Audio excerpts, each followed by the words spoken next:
It began with a power cut. The city had gone black again. A silence so thick you could hear the mosquitoes plodding. Outside, a storm dragged its claws against the rooftops. And somewhere in the middle of it all, Dayo, a struggling journalist, sat in his one-room apartment staring at the dead screen of his phone. No power, no Wi-Fi, no stories. He had missed yet another deadline. His editor had called him useless, and the girl he loved had stopped replying to his messages 3 weeks ago. He laughed bitterly in the dark. Tomorrow will be better, he said to himself. But tomorrow had been making promises for years. Then he heard it, a faint crackle. Shh, shh. Coming from the corner of the room, Dayo turned his head. There, lying half buried under a pile of old newspapers, was a small roasted radio. He didn't remember buying it. Perhaps it was left behind by the last tenant, the kind with a leather trap and an antenna that stuck out like a question mark. He picked it up. It was cold to the touch, heavier than it looked. No battery, yet when he twisted the knob, the static grew louder. He frowned. Impossible. The voice came next, calm, metallic, like someone speaking through rain. Good morning, Lagos. It's 6 a.m. Tuesday, the 14th of June. Dayo froze. But it was Monday night, almost midnight. He checked his phone again. 11:58 p.m. Monday, June 13th. The broadcast continued. Breaking news. The government has announced fuel price increases effective tomorrow morning. Several protests expected to begin at Ojueleba. His heart skipped. It sounded real. Another replay, another glitch. A tomorrow that was speaking today. He turned the volume up, staring at the tiny green light flickering on the radio's dial. And as the storm raged outside, the voice kept talking, calm, precise, predicting everything the sun had not yet seen. Dayo didn't sleep that night. By morning, when the city woke to the exact news he had already heard, he realized the truth. The radio wasn't old, it was ahead of time. By dawn, the storm had cleared, but the radio's voice still echoed in Dayo's mind. He turned it on again, just to be sure. Static then. Good morning. It's 6 a.m. Tuesday, June 14th. The same words, the same calm, mechanical tone. But this time, the news was different. A tanker explosion occurred early this morning near Mile 12 Market. Casualties expected. Avoid the area. Dayo's eyes widened. He lived 2 streets away from Mile 12. He threw on his jacket, grabbed his press badge and ran. By the time he got there, smoke was rising. People screamed. Phones were out filming. The tanker had just burst into flames minutes ago. He had arrived before the first responders, and he had the story first. He took photos, videos, survival quotes. When he emailed the article to his editor, the reply came almost instantly. How the hell were you there so fast? Brilliant work. We are publishing immediately. For the first time in months, Dayo felt alive. Recognition, praise, hope. He spent the rest of the day replaying the events in his head. The broadcast, the timing, the smell of smoke still clinging to his shirt. That night, he couldn't help it. He turned the radio on again. The same calm voice. Wednesday, June 15th. Breaking news. Police raid drug syndicate in Surulere. 3 officers injured. He scribbled everything down like a student learning the future. Then he smiled, whispering to himself, tomorrow speaks.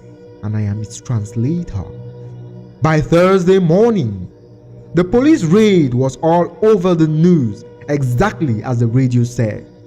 Dayo didn't tell anyone his secret. Not his colleagues, not his friends, not even the girl who'd once said he had no ambition. But when his articles started trending, people noticed he became the journalist who never missed a story. Every night, he listened. Every morning, he published. And with each scoop, his fame grew until he started hearing something new. Not just news, but names. Thursday, June 16th. Investigative journalist Dayo Balogun to expose corruption scandal tomorrow morning. He froze. The voice was reading his name, and he was saying what he hadn't done yet. When he looked back at the radio, the green light wasn't flickering anymore. It was glowing red. The red glow of the radio filled the room, casting long, unnatural shadows across Dayo's walls. He sat frozen, notebook open, pen trembling. The voice continued, calm, unhurried. Friday, June 17. Dayo Balogun to be injured during coverage of political rally.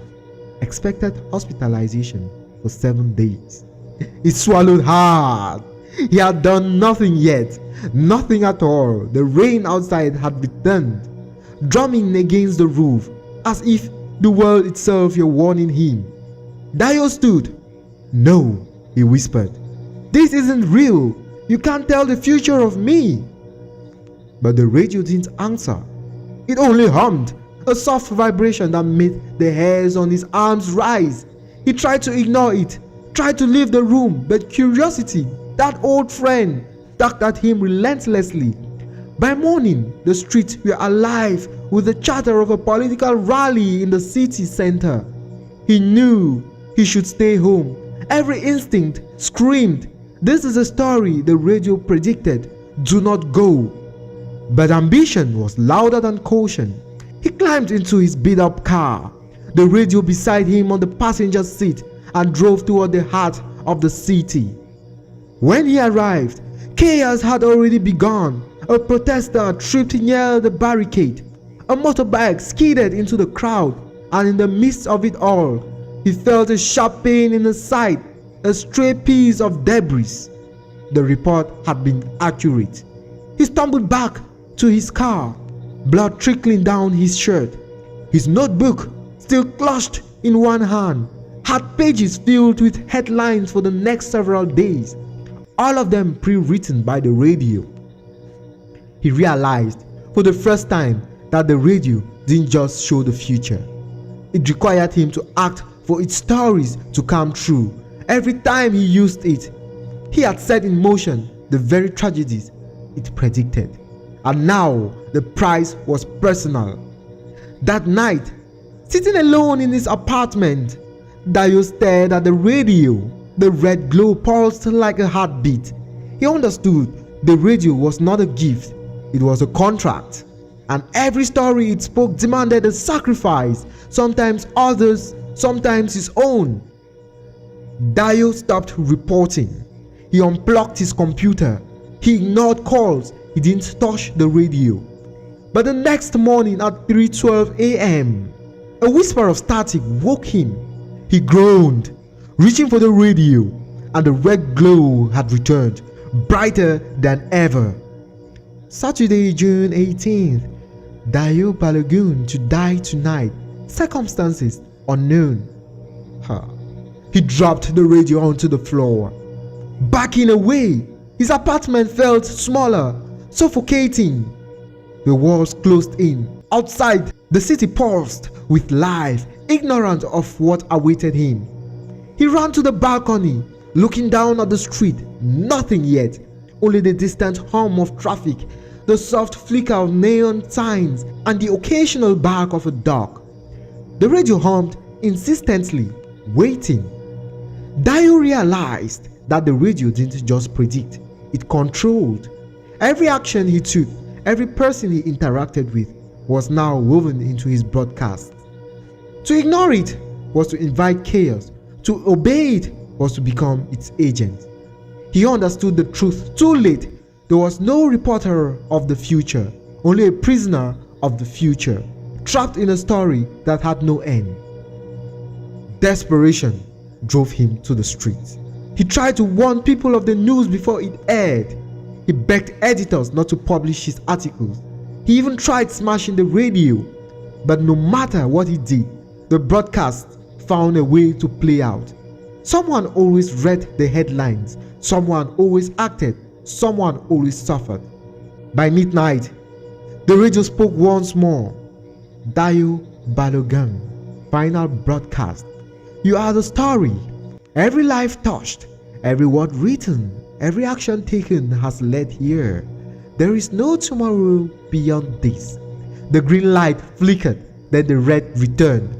Then silence. Neighbors say they found his apartment empty the next morning. His notes and recordings remained.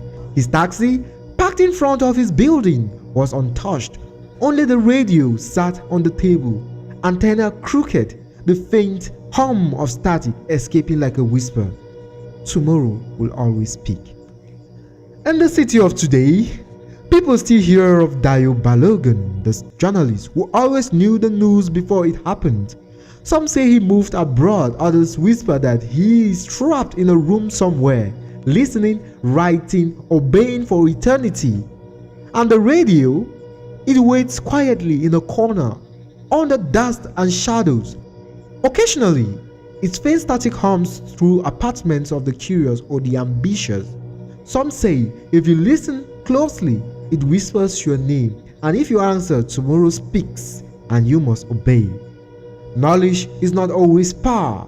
Dayo's story reminds us that the future is a fragile thing. To see it is to tempt it. To act on it is to become part of its machinery. In our modern world, we chase certainty, instant news, instant success, instant answers. But some doors once opened can never be closed. Every scoop, every shortcut, every attempt to control the unknown carries a cost, often invisible until it's too late.